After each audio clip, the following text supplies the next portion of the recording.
اعلیٰ حضرت پر ہماری آنکھیں بند ہیں، اس کا کیا مطلب ہے؟ اعلیٰ حضرت امام اہل سنت رحمۃ اللہ تعالی علیہ یہ وہ ہستی ہیں کہ جنہوں نے اس زمانے کے اندر، جب کہ بر صغیر پاک و ہند کے اندر ہر طرف ایک طوفان بدتمیزی برپا تھا، اور اللہ کی ذات پر، اللہ پاک کی ذات پر، نبی پاک صلی اللہ علیہ وسلم کی ذات پر طرح طرح سے حملے کیے جا رہے تھے، تو آپ رحمۃ اللہ تعالی علیہ ان علماء کے سرخیل تھے، ان علماء کے قائد تھے کہ جنہوں نے ان فتنوں کا زبردست مقابلہ کیا، اور اس انداز میں دین اسلام کی تشریح کو، جو حقیقی تشریح تھی وہی دین اسلام کی جو نبی پاک صلی اللہ علیہ وسلم لے کر آئے اور صحابہ کے ذریعے ہم تک پہنچا، اس کو آپ نے بالکل واضح کر کے ہمارے سامنے رکھا، اور جو باتیں دین کے اندر شامل کرنے کی کوشش کی جا رہی تھیں، جو غلط عقائد، جو غلط نظریات دین کے اندر شامل کرنے کی کوشش کی جا رہی تھی،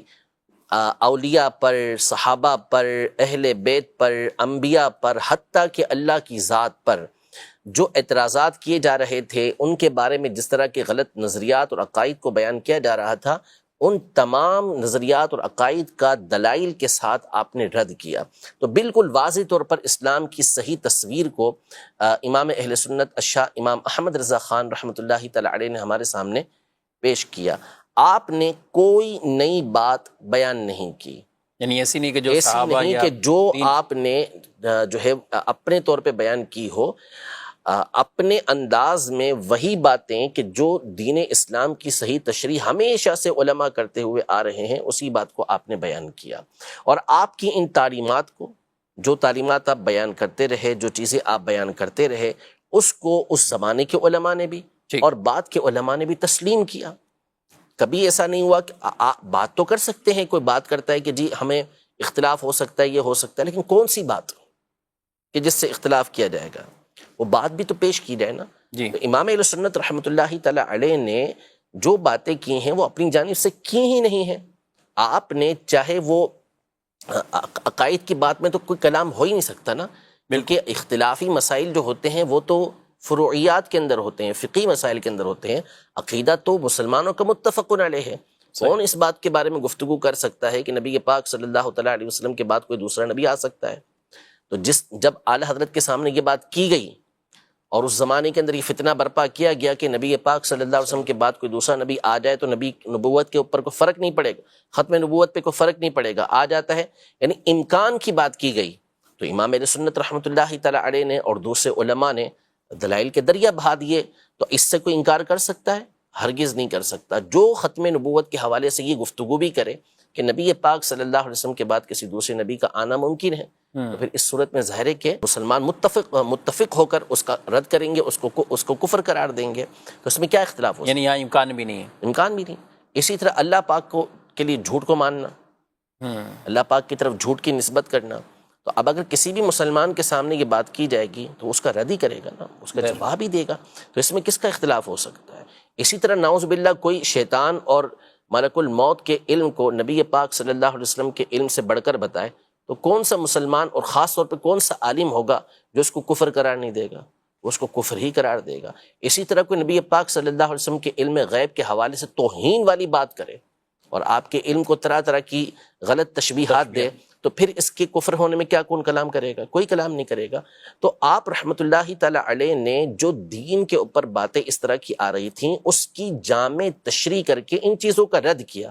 اسی کو مسلک اعلیٰ حضرت کہتے ہیں۔ عقائد و نظریات جو صحابہ کرام علیہم رضوان کے زمانے سے چلتے ہوئے آ رہے تھے، اس کے اوپر جو حملے کیے جا رہے تھے، اس کا دفاع امام اہل سنت رحمۃ اللہ تعالی علیہ نے فرمایا، اور اس انداز میں فرمایا، وہ دلائل آپ نے پیش کیے کہ اس کے بعد کوئی کلام ہی نہیں ہو سکتا تھا۔ یعنی یہ باتیں جو ابھی میں نے آپ کے سامنے بیان کی، یہ جس نے بھی کہا اس طرح کی باتوں کو، وہ کیا کھل کے اس طرح کی باتیں اب مسلمانوں کے درمیان کر سکتا ہے؟ ہرگز نہیں کر سکتا۔ کیوں؟ اس لیے نہیں کر سکتا کہ علماء نے، بالخصوص امام اہل سنت رحمۃ اللہ تعالی علیہ نے، اس کا اس انداز میں رد کر دیا کہ اب چھاپنے کی بجائے چھپانا ضروری ہو گیا۔ ٹھیک ہے، ورنہ اگر یہ رد نہ کیا جاتا تو چھپانے کی بجائے چھاپا جاتا۔ تو اب آنکھیں بند کیوں نہیں کی جائیں گی کہ جس نے ہمارے ایمان کی، عقیدے کی اس انداز میں حفاظت فرمائی. تو امام اہل سنت رحمۃ اللہ تعالیٰ علیہ کی جو ذات ہے اعلیٰ حضرت رحمۃ اللہ تعالیٰ علیہ، انہوں نے جس انداز میں دین اسلام کی تشریح توضیح اور دلائل کے ساتھ جس انداز میں ان چیزوں کو بیان کیا ہے، پڑھنے والا جب بندہ آپ کی کتابوں کو پڑھے گا، آپ کے رسائل کو پڑھے گا، تو منصف ہوگا، انصاف پسند ہوگا، تو کبھی بھی آپ کی جلالت علمی سے انکار نہیں کرے گا، اور جب پڑھ لے گا تو کہے گا کہ ہاں واقعی ان کی ذات پر آنکھیں بند کر دینی چاہیے، مان لینا چاہیے. مصیبت مسئلہ ہمارے یہاں پر یہ ہے، پرابلم ہمارے یہاں پر یہ ہے، دور ہے سوشل میڈیا کا، جی، اور انسان ہمیشہ سے شہرت کا طالب رہا ہے، یا تو دولت کا طالب رہا ہے یا شہرت کا طالب رہا ہے، اور یہ حب جاہ حب مال حب دونوں. جاہ حب مال یہ ہمارے یہاں پر ہمیشہ رہتا ہے. اور اب ظاہر ہے کہ ذریعہ ہے، بدنام ہو جاؤ تو بھی نام ہو جائے گا، ٹھیک ہے نا، اور کس اچھے طریقے سے کام کر لو تو بھی اگر نام ہو گیا تو ہو گیا، بدنام ہو کر نام جلدی ہو جاتا ہے ہمارے دور کے اندر. تو اس لیے لوگ اس طرح کی باتیں کرنا یہ شروع کر دیتے ہیں. کوئی کسی کے خلاف بولنا شروع کر دیتا ہے، نعوذ باللہ کوئی صحابہ کے بارے میں گفتگو کر رہا ہے، تو کوئی اہل بیت اطہار کے بارے میں گفتگو کر رہا ہے، نعوذ باللہ کوئی سیدنا صدیق اکبر رضی اللہ عنہ کے خلاف گفتگو کر رہا ہے، تو کوئی سیدنا علی المرتضیٰ کرم اللہ تعالی وجہہ الکریم کے خلاف باتیں کر رہا ہے. تو یہ جو تصورات، یہ خیالات جو ہیں، یہ جاہلوں کے ہیں، جو اجہل قسم کے لوگ ہیں، جنہوں نے کبھی کسی استاد کے سامنے زانو تلمس طے ہی نہیں کیا، کبھی وہ بیٹھے ہی نہیں کسی استاد کے سامنے. باقاعدہ جو سلسلہ چلتا ہوا آتا ہے پڑھنے کا، ہر فن کا، ہر معاملے کا کیا ہوتا ہے کہ باقاعدہ علم حاصل کیا جاتا ہے، اور پھر اس علم کے افراد اس میں گفتگو کرتے ہیں تو اس کی بات کو اتھینٹک مانا جاتا ہے. یعنی اگر ڈاکٹر جو ہے وہ بغیر پڑھے ڈاکٹروں سے گفتگو کرنا شروع کر دے، یعنی وہ ڈاکٹر ہو ہی نہ سرے سے، خود اپنے طور پہ کچھ پڑھ لیا میڈیکل، تو پھر اس صورت میں کیا اس کی بات کو مانا جائے گا؟ اس کی سنیں گے بھی نہیں. مسئلہ یہ نا سب سے بڑا کہ آپ کو ڈاکٹری پڑھنی ہے، آپ کس سے پڑھیں گے؟ میڈیکل پڑھنا ہے، میڈیکل میں داخلہ لینا ہے آپ کو، تو آپ کس سے کہاں داخلہ لیں گے؟ جو بھی اسی فن کے اگر بالفرض ہمارے دور کی بات کریں ہم، تو ہمارے دور میں چونکہ مدارس کے اندر عمومی طور پہ دینی تعلیم دی جاتی ہے، صحیح، کوئی بھی ڈاکٹری کی تعلیم حاصل کرنے کے لیے کسی جامعہ میں نہیں جائے گا، ہاں مدرسے میں نہیں جائے گا، ٹھیک ہے، وہ کہاں جائے گا؟ میڈیکل کالج کے اندر جائے گا، ٹھیک ہے. کسی کو انجینئرنگ پڑھنی ہے، وہ میڈیکل کالج میں نہیں جائے گا، وہ انجینئرنگ کالج کے اندر ہی جائے گا، وہاں جا کے وہ تعلیم حاصل کرے گا. فزکس پڑھنا ہے، فزکس کے استاد سے پڑھے گا، ٹھیک ہے، وہ اس کو بایولوجی کے استاد سے نہیں پڑھے گا. میتھ پڑھنا ہے، میتھ کے استاد سے پڑھے گا. تو ہر چیز، اگر مثال کے طور پہ آپ کا بیٹا جو ہے وہ کہتا ہے کہ ابو مجھے جو ہے وہ انگلش پڑھنی ہے، تو آپ اسے سب سے بڑے اردو دان کے پاس بھیج دیں کہ وجہ اس سے جا کے انگلش پڑھ لو، بھلے اس کو انگلش نہیں آتی، ظاہر نہیں ہوگا نا، ظاہر سی بات ہے. آپ کو اردو میں بہترین جو ہے وہ ادب سیکھنا، اردو کا ادب، آپ اس کو جو ہے وہ کسی انگریز کے پاس بھیج دیں کہ اس سے جا کے اردو ادب سیکھ لو، تو کیسے ہوگا؟ تو اسی طرح جو دین ہے وہ دین کس سے سیکھا جائے گا؟ صحیح، دین کا علم بھی آپ اسی سے حاصل کریں گے نا کہ جو اس کا ایکسپرٹ ہو، جس نے اس کی تعلیم حاصل کی ہو. اب جس کو الف سے بے دین کی آتی نہیں، جس کو عربی عبارت تک پڑھنا آتی نہیں، وہ کہ میں قرآن و حدیث کو خود سمجھ سکتا ہوں، کتنا بڑا ظلم ہے. یعنی امام اعظم ابو حنیفہ رحمۃ اللہ تعالی علیہ، امام شافعی رحمۃ اللہ تعالی علیہ، امام شافعی نے 10 سال قبیلہ حذیل کے اندر گزارے، جو عرب کا فصیح ترین قبیلہ تھا. کس لیے گزارے؟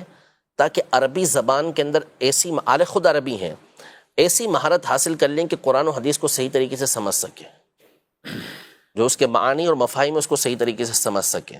پھر اس کے بعد ان کی خداداد ذہانت اپنی جگہ پر، اور علم دین کے لیے الگ تگ و دو اپنی جگہ پر. اب کوئی شخص آتا ہے جس نے کبھی پڑھا ہی نہیں ہے، آ کے وہ کہتا ہے کہ جس طرح میں نے قرآن کو سمجھا اس طرح تو امام شافعی بھی نہیں سمجھے.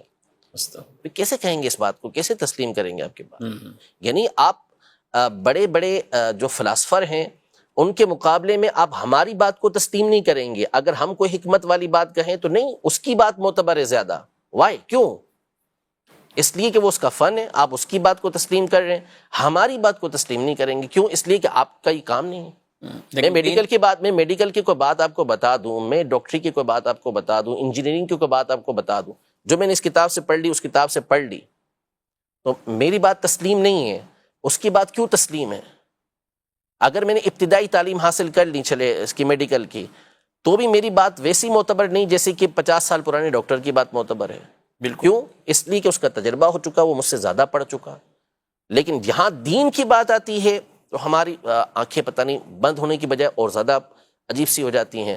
تو اس لیے جو اسلاف ہیں، بزرگان دین ہیں، یہ ایک پورا ٹاپک ہے. اگر میں اس پر گفتگو کرنا چاہوں کہ متقدمین اور متاخرین کے علم کے درمیان کیسا فرق ہے، تو اس پر علماء کی 50 نصوص موجود ہیں کہ متقدمین یعنی پرانے علماء کے جو علمی رسوخ ہوتا تھا، ان کی مضبوطی ہوتی تھی، وہ اس قدر زیادہ ہے کہ امام ذہبی رحمۃ اللہ تعالیٰ علیہ جیسی ہستی نے فرمایا کہ جب آپ نے ابو بکر الاسماعیلی رحمۃ اللہ تعالیٰ کی ایک کتاب کا مطالعہ کیا، مسند فاروق کا، تو آپ نے فرمایا میں نے جان لیا کہ متاخرین متقدمین کے حفظ کے برابر پہنچ ہی نہیں سکتے. ایسے کئی نصوص علماء کی موجود ہیں.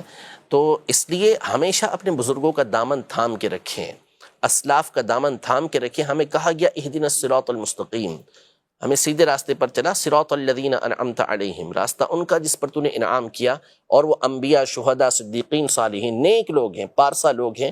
ہمیشہ اس کے راستے کو اختیار کریں.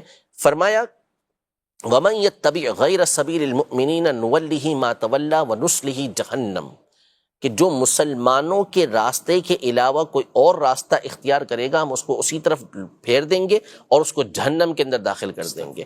تو مسلمانوں کا راستہ کون سا ہے؟ وہ یہی راستہ ہے کہ جس کے اوپر اہل سنت چل رہے ہیں، جس پر ائمہ اربعہ کے مقلدین چل رہے ہیں. وہ راستہ نہیں ہے کہ جس پر جہلا چل رہے ہوں، وہ راستہ نہیں ہے کہ جس کے اندر بزرگوں کی توہین ہو رہی ہو، وہ راستہ نہیں ہے کہ جس میں صحابہ و اہل بیت کو جو ہے وہ 2 ٹکے کا نعوذ باللہ قرار دیا جا رہا ہو، جس میں جو ہے وہ نبی پاک صلی اللہ تعالیٰ علیہ وآلہ وسلم کی ذات کے حوالے سے گفتگو کی جا رہی ہو. یہ کون سا راستہ ہے؟ یہ بزرگوں کا راستہ کب سے بن گیا؟ ہرگز ایسا نہیں ہے. تو ہمیشہ اسلاف کے بزرگوں کے دامن کو مضبوطی کے ساتھ تھام کے رکھیں.